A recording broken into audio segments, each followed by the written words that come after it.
Hi everyone, నేను Swathi. Welcome to GS Telugu vlogs. నేను present అయితే మచిలీపట్నంలో ఉన్నానండి. నేను అమ్మ వాళ్ళ ఇంటికి అయితే వచ్చానమాట. సో ఇక్కడ కొన్ని ప్లేసెస్ ఉన్నాయన్నమాట మచిలీపట్నంలో, చాలా ఫేమస్ అయినవి. సో అవన్నీ చూపిద్దాం, మీకు కూడా వ్యూవర్స్ అందరూ ఇష్టపడతారని నేనైతే ఇప్పుడు బందర్ పోర్ట్ అయితే వెళ్తున్నామండి. నా ప్రీవియస్ వ్లాగ్ వచ్చి బందర్ కోట అన్నమాట.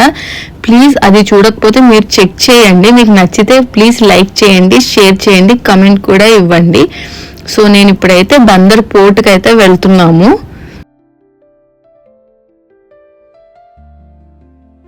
మనం ఫిషింగ్ హార్బర్ ఏరియా అయితే రీచ్ అయ్యామండి. ఇక్కడ డిఫరెంట్ టైప్స్ ఆఫ్ బోట్స్ అయితే మనం చూడొచ్చు మాట.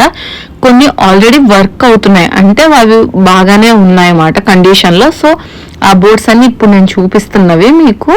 సో ఇదంతా రైట్ సైడ్ అండి. నేను ఎప్పుడు అంటే బందర్ పోర్ట్కి వెళ్తుంటే ఇదంతా రైట్ సైడ్లో వస్తుంది మాట. ఇంకా కొన్ని కొత్తవి కూడా, అంటే కొత్తవి తయారు చేస్తారు కదండి బోట్స్, అవి కూడా ఉంటాయన్నమాట. ఇప్పుడు నేను చూపించేదైతే కొత్తగా బోట్ తయారు చేస్తున్నది. అది కొన్ని మంచి బోట్సే ఉంటాయి, కానీ ఏమైనా రిపేర్ వస్తుంది కదండి, అవన్నీ కూడా ఇక్కడ రిపేర్ చేస్తున్నారు అన్నమాట. సో మనకి చాలా టైప్స్ ఆఫ్ బోట్స్లో కూడా సైజెస్ అని ఇంకా చాలా ఉంటాయండి రకాలు. ఇంకా ఫిషింగ్కి అవసరమయ్యే ఎక్విప్మెంట్స్ ఉంటాయి కదండి, నెట్స్ కానీ ఇంకా అన్ని మాట, వాళ్ళు అన్ని తీసుకెళ్లేవన్నీ కూడా ఇక్కడ ఉంటున్నాయి. మీకు ఇప్పుడు వీడియోలో కనిపిస్తుంది కదండి, ఇటువైపు అంతా అవే ఉన్నాయి, నెట్స్ ఇంకా డిఫరెంట్ టైప్ ఆఫ్ ఎక్విప్మెంట్స్ మాట. బోట్స్లో కూడా చాలా డిఫరెంట్ టైప్ ఆఫ్ కాస్ట్స్ కూడా ఉంటాయండి. పెద్ద పెద్ద బోట్స్ వచ్చి 6 lakhs అలా ఉంటాయి, మీడియంస్ వచ్చి 3 lakhs అలా ఉంటుందండి. 6 lakhs బోట్ అయితే మాత్రం 8 members అలా కావాలంట వర్కర్స్ ఫిషింగ్ చేసేటప్పుడు. అదే 3 lakhs అయితే 5 members అలా సరిపోతారండి వర్కర్స్ అయితే.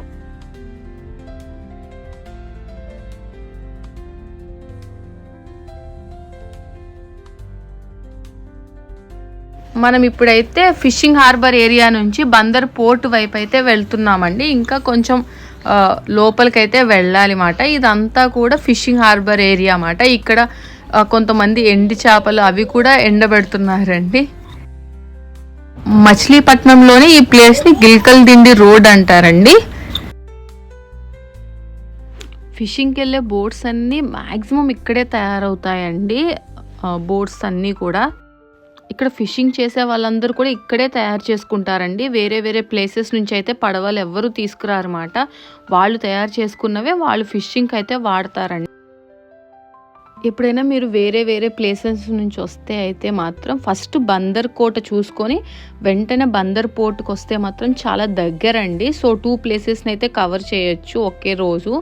బట్ మేమైతే ఇక్కడే ఉంటాం కాబట్టి మాకు ఫ్లెక్సిబుల్గా అయితే నేను 2 days అయితే ఒక్కొక్క ప్లేస్కి వెళ్ళాను అనమాట.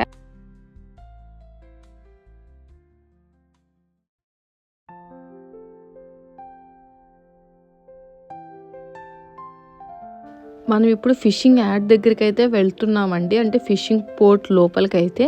సో ఇప్పుడు పోర్ట్ ఏరియా మొత్తం కన్స్ట్రక్షన్లో ఉందండి. సో అందుకే ఇక్కడ అంతా వెహికల్స్, అంటే కన్స్ట్రక్షన్స్ కావాల్సిన ఎక్విప్మెంట్ అవన్నీ అయితే ఉన్నాయన్నమాట. దారిలో మేము వెళ్తున్నప్పుడు ఈ పోర్ట్ ఏరియా కంప్లీట్ అవ్వడానికి అయితే నియర్లీ 2 years అయితే పడుతుందంటండి. ఇవన్నీ కూడా పోర్ట్కి సంబంధించిన రూమ్స్ అవన్నీ అయితే కన్స్ట్రక్ట్ చేస్తున్నారు అన్నమాట వీళ్ళు. నేను పోర్ట్లోకి అయితే 10 o'clock అలా వచ్చానండి. అదే ఎర్లీ మార్నింగ్ 6కి అలా వస్తే మాత్రం డిఫరెంట్ టైప్స్ ఆఫ్ బోట్స్ అయితే వస్తాయన్నమాట ఒడ్డుకి. సో చాలా రకాల ఫిషెస్ అవన్నీ ఉంటాయండి, చాలా డిఫరెంట్ టైప్స్ ఉంటాయి. సో నేను వెళ్ళినప్పుడైతే ఏ బోట్ అయితే రాలేదు, బట్ వెయిట్ చేస్తున్నారు. ఇంకొక 1-2 hours అయితే వస్తుందని అయితే చెప్పారన్నమాట. చూడండి అదంతా కూడా పోర్ట్ ఏరియా అన్నమాట. సో ఇవంతా కన్స్ట్రక్షన్లో ఉండడం వల్ల కొంచెం మట్టిలోనే మేము వెళ్ళాము. ఇది చాలా పెద్ద మార్కెటే అవుతుందండి. ఇది మొత్తం అయిపోతే మాత్రం ఒక 2 years అవుతుందంటండి. కానీ వైజాగ్తో పోలిస్తే ఇది చిన్నదే. సో వైజాగ్ అంత పెద్దదైతే కాదండి ఈ పోర్ట్. ఈ బందర్ పోర్ట్ కంప్లీట్ అవ్వాలని అయితే చాలామంది వెయిట్ చేస్తున్నారండి, ఈ చుట్టుపక్కల బందర్ వాళ్ళందరూ. ఎందుకంటే చాలా జాబ్స్ అయితే పడతాయి అన్నమాట ఇది కంప్లీట్ అవ్వగానే. ఈ మచిలీపట్నం పోర్ట్ మొత్తం కూడా 5000 ఎకర్స్ ల్యాండ్లో అయితే కన్స్ట్రక్ట్ చేస్తున్నారండి. చాలా పెద్ద పోర్టే వస్తుంది. ఇంకా ఈ పోర్టు మచిలీపట్నానికి 10 కిలోమీటర్స్ అవేలో అయితే ఉంటుంది అన్నమాట. ఈ పోర్ట్ కానీ కన్స్ట్రక్షన్ అయిపోతే మాత్రం మనకి ఎక్స్పోర్ట్స్ ఇంకా ఇంపోర్ట్స్ మాత్రం చాలా బాగా జరుగుతాయండి. ఇంకా tons of imports and exports అయితే జరుగుతాయి అన్నమాట, టన్స్లో ఒక్క రోజులోనే. సో అందుకే ఈ పోర్ట్ ఎప్పుడు అవుతుందా అని అందరూ అయితే వెయిట్ చేస్తున్నారు. ఈ పోర్ట్ కానీ కన్స్ట్రక్షన్ అయిపోతే హైదరాబాద్ దగ్గరలో ఉండేది ఇదే పెద్ద పోర్ట్ అవుతుందండి. ఇంకా చాలా బెనిఫిట్స్ కూడా ఉంటాయన్నమాట ఈ పోర్ట్ వల్ల మనకి. ఇప్పుడు నేను చూపిస్తున్నవన్నీ రూమ్స్ అండి. ఇవన్నీ సీకి దగ్గరలో ఉంటాయన్నమాట. అంటే అక్కడ బోట్ వాళ్ళు దిగగానే వాళ్ళు తెచ్చే చేపలు ఉంటాయి కదండి. సో డిఫరెంట్ టైప్స్ ఆఫ్, అంటే కొన్ని మనం అంటే తినే చేపలని ఒక రూమ్లో, అలా డిఫరెంట్ రూమ్స్లో అయితే పెడతారంటండి. ఈ పోర్ట్ కన్స్ట్రక్షన్ అనేది చాలా పెద్ద ఛాలెంజే అండి అందరికైతే, బట్ చేస్తున్నారన్నమాట కష్టపడి అందరూ. ఇదైతే మెయిన్ ఎంట్రన్స్ గేట్ అండి. సో లోపలికి వెళ్ళగానే ఇలా ఉంటుంది అన్నమాట. ఇక్కడ కూడా కొన్ని బిల్డింగ్స్ అయితే ఉంటాయి. ఇక్కడ కొన్ని రూమ్స్ ఉంటాయి అన్నమాట. ఎలా అంటే ఇప్పుడు ఫిషింగ్కి వెళ్ళే వాళ్ళతో మనం మాట్లాడాలన్నా సో సిగ్నల్స్ అవన్నీ కూడా ఇక్కడి నుంచే వాళ్ళకి పంపిస్తూ ఉంటారంట. సో ఇక్కడున్న వాళ్ళైతే మాకు చెప్పారన్నమాట.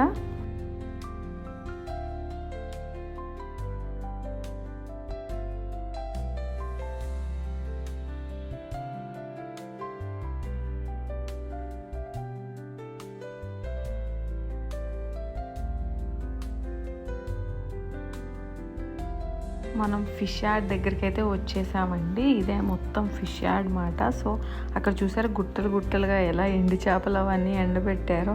సో అవన్నీ చూస్తుంటే మనం ఇంకా తినమేమో అండి, అలా అనిపించింది నాకైతే. వీళ్ళందరి కోసం కూడా చాలా స్కీమ్స్ అయితే పెడతాదండి గవర్నమెంట్. చాలా హెల్ప్ చేస్తారన్నమాట. వీళ్ళందరికీ చాలా హెల్ప్ అయితే అవుతుంది గవర్నమెంట్ నుంచి కూడా ఇక్కడ ఫిషింగ్ చేసే వాళ్ళందరికీ. కొన్ని షిప్స్కి బోట్స్కి పెట్రోల్ అవన్నీ అవసరం కదండి, కొన్ని డీజిల్తో కూడా నడుస్తాయి కదా, అవంతా ఇక్కడ కొట్టించుకొని వాళ్ళు ఫిషింగ్కి అయితే లోపలికి వెళ్తారండి, సీ లోపల. మేము వెళ్ళినప్పుడైతే క్లైమేట్ చాలా బాగుందండి, నేనైతే బాగా ఎంజాయ్ చేశాను.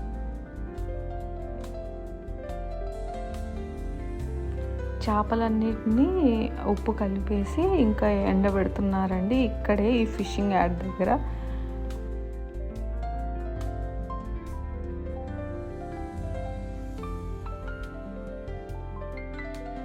అసలు ఆ సీ కనిపిస్తుంటే ఆ వ్యూ కూడా చాలా బాగుందండి. అసలు నాకైతే బాగా నచ్చింది వ్యూ. చూడండి ఎంత బాగుందో.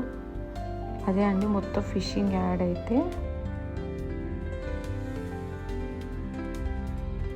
మీకు రూమ్ లాగా కనిపిస్తుంది కదండి, అక్కడే ఫిషెస్ అన్నీ స్టోర్ చేస్తారన్నమాట. అక్కడ ఆల్రెడీ ఐస్ అయితే ఉంటుంది.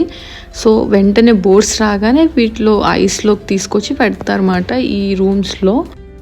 ఇప్పుడు టైం వచ్చి అయితే 10 అవుతుందండి. మేము ఇంకా రిటర్న్ అయితే అయిపోతున్నాము మా ఇంటికి వెళ్ళడానికని.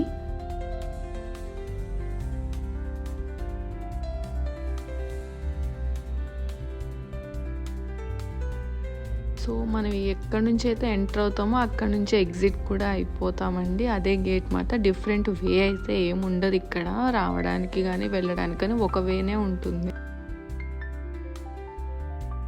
రోడ్డు మీదే ఎండు రైలు కూడా ఎండబెట్టేస్తున్నారండి. ఇవి చూసి నేనైతే షాక్ అయిపోయాను. ఇంకా ఇవి చూస్తే మనం తినమండి ఎండు రొయ్యలు.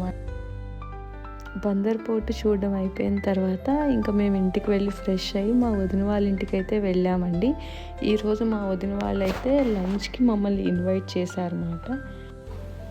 మచిలీపట్నం అంటేనే సీ ఫుడ్ కంపల్సరీ కదండి. సో సీ ఫుడ్ అయితే మేము వెళ్ళేసరికి కుక్ చేస్తున్నారన్నమాట మా వదిన. అంటే కడి చేపలు విత్ చింత చిగురు, ఇంకా చికెన్ కర్రీ, ఇంకా ప్లెయిన్ బిర్యానీ కూడా చేశారండి. ఇంకా రైతా ఉంది.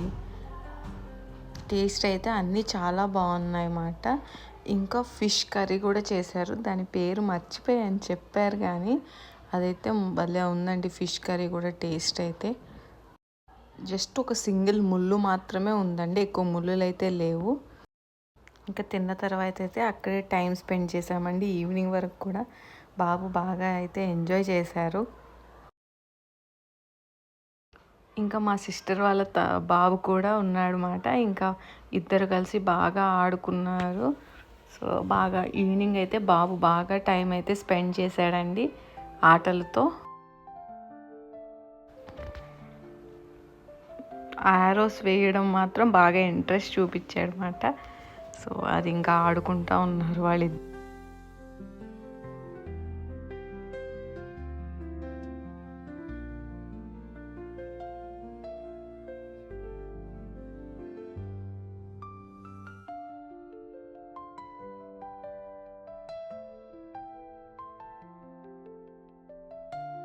అలా ఆరోస్ వేయడం అయితే మా సిస్టర్ వాళ్ళ కొడుకైతే ట్రై చేశాడండి. తర్వాత లాస్ట్కి అయితే తను వేయగలిగాడు. ఫుల్ హ్యాపీ మాట.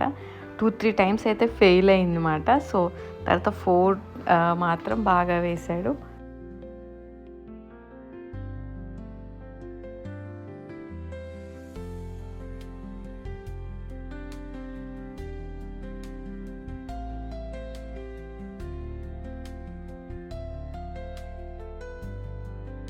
వదిన వాళ్ళ ఇంట్లో డాగ్ అయితే ఉందండి. ఇంకా ఆ డాగ్తో కాసేపు ఆడాడు, బాగా ఎంజాయ్ చేశాడు. తర్వాత దాని మీద కాసేపు అలా కూర్చున్నాడు అంతే మాట. బాగా ఎంజాయ్ అయితే చేశాడు డాగ్తో కూడా.